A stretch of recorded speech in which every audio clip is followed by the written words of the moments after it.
Alors, e-Enfance, c'est une association de protection de l'enfance qui a pour but de protéger les mineurs. Et pour protéger les mineurs, on a plusieurs activités. D'abord, un pôle de plaidoyer. Donc, le plaidoyer, c'est là pour parler avec les politiques, faire bouger les lignes, globalement autour des violences numériques et du harcèlement milieu scolaire. Mais on a également deux pôles opérationnels. On va avoir le pôle prévention. On intervient dans les écoles du CP à la terminale, auprès des parents, auprès des professionnels pour les sensibiliser au harcèlement milieu scolaire, aux violences numériques, aux dangers des écrans, globalement. Et également le numéro 3018, qui est la ligne nationale pour toutes les victimes de harcèlement en milieu scolaire, de cyberharcèlement ou de violences numériques au sens large.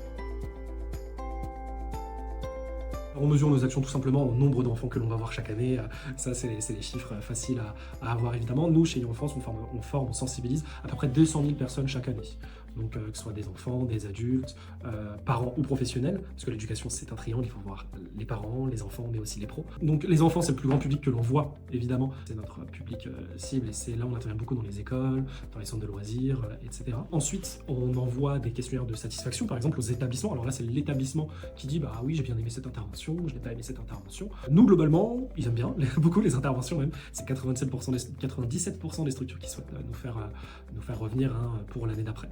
Et ensuite, on va aussi avoir des études d'impact. Là, c'est d'aller solliciter un panel, un nombre de personnes, pour qu'ils puissent dire comment ils se sentent après une intervention ou avant une intervention. Connaître s'ils sont sur les réseaux sociaux, s'ils sont sur certains jeux vidéo. Et donc, c'est tout cet objectif-là pour bien s'aligner à la suite. Tiens, est-ce qu'on était dans le vrai? Parce que nous, en tant que vieux, parfois, on réfléchit comme des vieux. Là, on a ouvert le lancement d'un panel jeune, c'est-à-dire qu'on recrute, entre guillemets, des jeunes entre 13 et 18 ans autour d'un panel, donc ils peuvent s'inscrire là actuellement pour ce panel.